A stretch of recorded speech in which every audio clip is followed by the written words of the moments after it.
Hello everyone and welcome back to Madridista Notes. Today I'm going to be doing the review of our Madrid derby, Real Madrid versus Atletico Madrid. So let's start from the top. And we played, as usual, our 4-3-3. That doesn't really inspire any more confidence in me when I see Fede Valverde playing in the right wing position, and when you see someone who is Nacho, who is a really good player and can fill in a lot of places in the defense, but he is not a natural right back. He is a center back, and he plays better when he plays as a left back. As a right back, he is not that great. I think he is the best when he's playing as a center back, then left back, and when there is no other option, I guess you can play him as a right back. So we are starting the match with double handicap, playing our one of our central midfielders as a right wing and playing one of our center backs as a right back. And then we don't have a natural DM in the team, so we started the match with a midfield of Camavinga, Cruz, and Modric. And when you have Cruz and Modric in the team, definitely you need an extra midfielder. So the inclusion of Valverde is justifiable from Ancelotti, but the system that he is playing Valverde in is not justifiable. But Valverde is not right now in good form, and the way Ancelotti is deploying Valverde in the field is taking away a lot from Valverde's general gameplay. He is not really influencing our game that much. He, in general gameplay, he is most of the time not visible. He is not doing what he was so good at, retaining the ball, being really dogged, uh, running from midfield to attack to defense, retrieving the balls, pressing, then countering, and interceptions. He was really great at interceptions, then charging and winning the ball back. Those were the best qualities of Valverde, and he even added some goals in the first half of the season this season. So we are not seeing the best Fede Valverde. We are not even seeing an average Fede Valverde. So it already handicaps our team by a big margin. And then we have Benzema, who is in good scoring form right now, and Vinicius, who was abused by the Atletico Ultras once again, even though these Atletico Ultras are one of the worst fans. I don't even call them as fans, they're hooligans, they're scum of the earth. They shouldn't be allowed anywhere in society, let alone in a football stadium, but we do not expect anything better from a club like Atletico Madrid, who not don't doesn't even punish these scums. They even reward them with lots of advantages. If you dig deep, you'll see. Don't even have to dig deep. You'll see that these Atletico ultras get a lot of rewards because for their shithousery and everything. So let's not even talk about it. Let's talk about football. So in attack, Vinicius is not in hasn't been in great form, but in this match, in the second half, he has looked a little lively, but he has messed up a couple of big chances. He creates better, but he is going backwards in his finishing aspect of the game. He was finishing better last season. He did it better in the first half of the season. This season he did it better, but now he is messing up some chances when you need to just shoot it on the go. He is taking an extra touch and then giving the opportunity to the defender to just come and claim the ball, just steal the ball from him. So his all-over gameplay from Vinicius Junior is not up to par yet. So I expect a lot better from Vinicius, to be honest. Benzema is one of the players who excelled in this match, as did Camavinga. For me, Kamavinga is joint. I would say is the joint man of the match alongside Rodrigo. Rodrigo came. I don't think we would have won the match if Rodrigo didn't make that impact after coming and dribbling through four Atletico defenders and with that cool finish. We don't to win this match. We don't go to extra time without Rodrigo. So he and Camavinga gets the man of the match for me. Camavinga was one of the best performers along with Benzema and Rodrigo. Modric was so-so. I still expect a lot better from Modric. Cruz was below average. Courtois was all right. Defense was all right, I would say.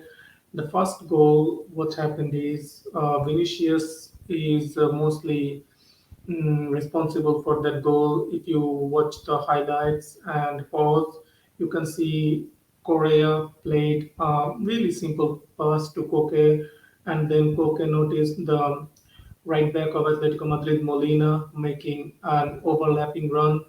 And Vinicius saw that he is making that overlapping run, and it's Vinicius's responsibility to check those overlapping runs and go with the right back because the midfield is keeping an eye on the midfielders of Atletico, and the defense is, of course, having an eye on the wingers and strikers.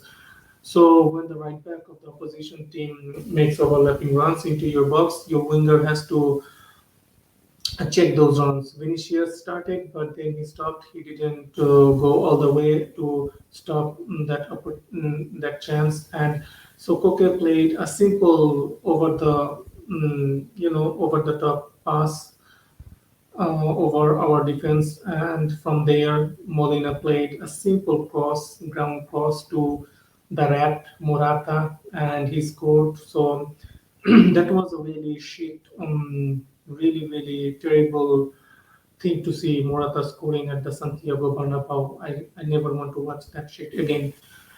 This kind of shit rats do not deserve to even play at the Santiago Bernabeu, let alone score. Our defense whole team should hang their head in shame for letting these kind of players score. And the Bernabeu, okay, so that was the defensive uh, problem, defensive error coming from Vinicius. He has to do better from next matches. We cannot. It's not the only the. We do not. No team defends that only with defensive players. You defend as a team, and Vinicius has to do better. You are not some superstar that you are not really a striker. You're not the striker. Wingers have to check those runs of the fullbacks of the opposition team, or else the whole defense collapses. Let's move on. The first goal, there is not much to say about the first goal. It's 100% totally magnificent, out of the wall dribbling from Rodrigo. He's such a clean player. Vinicius is chaotic. He is really like on your face. He is someone who can break lines. Rodrigo is different kind of dribbler. He is so clean, like he glides through the pitch when he's on song. And his best position is, of course, through the left, but he can play through the center. But if you play him through the right, as we have been doing, we are totally wasting his um, we are totally stifling his growth. We are totally wasting his talent through that right hand side. Just make Vinicius and Rodrigo battle it out on that left hand side and buy a right winger, Mr. Florentino Perez, Mr. Jose Angel Sanchez. Buy a winger like Bukayo Saka. He has only 1 year left on his contract in Arsenal. You can price him away for 70, 80 million. Normally, you would have to pay Arsenal more than 100 million for a player like that. But with 12 months, in summer, he will have 12 months left. Just go and convince him to join, and Arsenal will accept something like 80 million offer. It's so simple. Instead of wasting time on players like Bellingham, who is so in song with who has so many suitors who wants to talk to Liverpool, Manchester City, like it's Real Madrid. We we want you. You don't want to come. You want to keep your options open. Screw it, man. Just screw it. Fuck off. Just go wherever you want to go. I don't like waiting for these players for so long. Like they are taking 6 months to make one decision. Just make your decisions or just go away. We don't really. I don't really understand this fascination. Anyways, we need, as I was saying, we need. First choice right winger, and there is no better right winger in the market right now other than Bukayo Saka. So I don't know. I'm just hoping that by me talking about him in every video, whenever I'm talking about transfers, somehow it manifests, and we somehow bring this player to our club because he would be a magnificent signing. And the first half, it was total garbage. There is nothing to talk about Real Madrid's gameplay in the first half. It was total garbage. Even Ancelotti acknowledged that it was total garbage. In the second half, we started to come back into the team. We penetrated their defense better. We made their lives harder. But in the final third, that something was missing. Benzema was missing chances, Vinicius was missing chances, and so on and so on. After Rodrigo came on, he totally changed the game along with Danny Ceballos. Of course, how can I forget Danny Ceballos? He's one of the other revelations of this second half of the season. He has been playing well in the back end of the last season. He did some good cameos in the first half of the season. He's doing some good cameos too, and he deserves the new contract more than that done by Asensio. But he, at least Asensio in the second goal, he is assisting. To be honest, he's contributing to the team. That's a lot more. We can say like players like Hazard, Mariano, and this kind of players. So yeah, I should respect Asensio. To be honest, he is helping us with some crucial assist and stuff.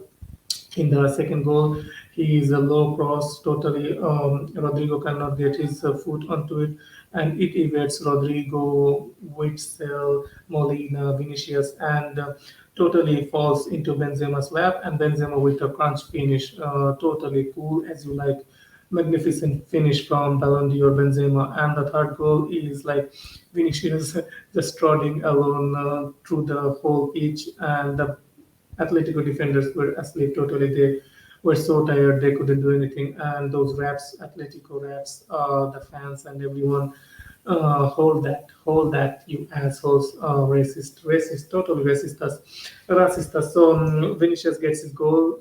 Vinicius gets his revenge, but Vinicius needs to totally focus on only football. He needs to totally get every kind of this kind of harassments and all this. He needs to leave those off the pitch when he gets onto the pitch, and don't get into arguments with opposition players, opposition fans, opposition referees. Just focus on the game. That's what we need from Vinicius, to be honest. We saw debutant Mario Martin. He played 5 minutes, and we saw that Odriozola is still alive. Ancelotti played him for 5 minutes at the very least. Poor guy.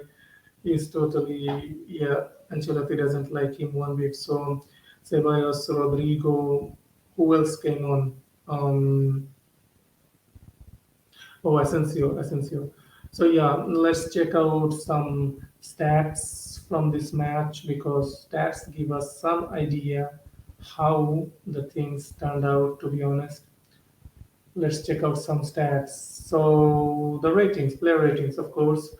I'm gonna give Vinicius 7.5, Benzema an 8, Valverde I'll give him a 6, Modric a 7, Camavinga a 9, I'll give Cruz a 7, Nacho Fernandez 7, Militao gets 8, Rudiger gets 7.5, and Mendy gets a 7. So that's my player ratings. Nothing much to talk about there. Just normal player ratings. Let's check the possession. We had the majority of possession, but we didn't do much with the possessions anyway. So possession means jack squat when you cannot turn that possession into something really useful, into goals, into created chances. If you do not do those, don't those possessions means what? Just look at the this statistics here. Atletico Madrid created four big chances. It's because they were so shit in front of the goal. They were not clinical enough. We came away with a win here. We created only one big chance, and that was for Benzema. I think it's not really right, to be honest. But there was one big chance fell to Vinicius, another one to Benzema. So we have missed some big chances. To be honest, I would consider those two as big chances missed. And Atletico missed three out of their four big chances. We had shots, but those shots were not really quality shots. It's just quantity. Accurate passes. We had 91% of accurate passes. That's expected. We passed around in halfway line most of the time anywhere during the match, so accurate passes 91% is totally understandable. Let's check out some long balls. It's so bad. 62% of the long balls out of all the long balls we committed, only 62% found their target. That's not good. That's Atletico level, and they are not some good passing team. So yeah, I expect a lot better on from the team on this category. Let's check some defensive stats. 52% of tackles won, that's acceptable. 16 interceptions, I would say that's acceptable. Duels, let's check out the duels. We won 60% ground duels and 60% aerial duels, 64% successful dribbles won. So I think in this case, the duels case, we have done a lot better. I expect this kind of average, so it's understandable. And I would say we did well in the dual category at the very least. We didn't really crap.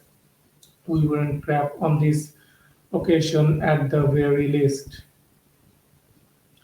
And if you saw the match yesterday, everyone saw Valverde was not really comfortable with the ball at his feet. Yesterday, he misplaced a lot of passes yesterday, and that was not fun to watch. He was making some amateurish mistake.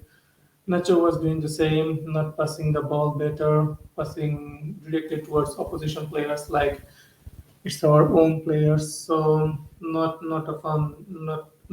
fun to watch because both our right back and right wing are making so many mistakes in possession. So the right side of our pitch is totally a black hole, like there is nothing there. Even if you keep it empty, um, it will do the same in the opposition half, to be honest. Yeah, after you go above the halfway line, you can just keep it empty and pack the center because right wing there is nothing in the right wing of Real Madrid. And this board, they think that they are so great. This team is so great.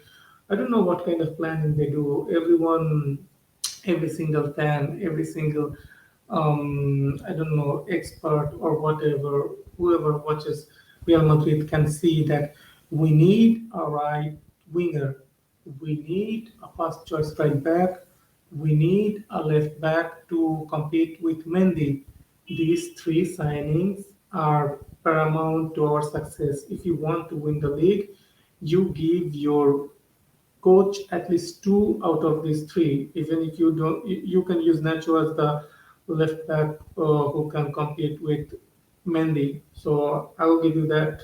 Even if you don't bring Fran Garcia, okay. But we don't have a first choice right back right now. Carvajal is shit. Vasquez is shit. Odriozola is shit.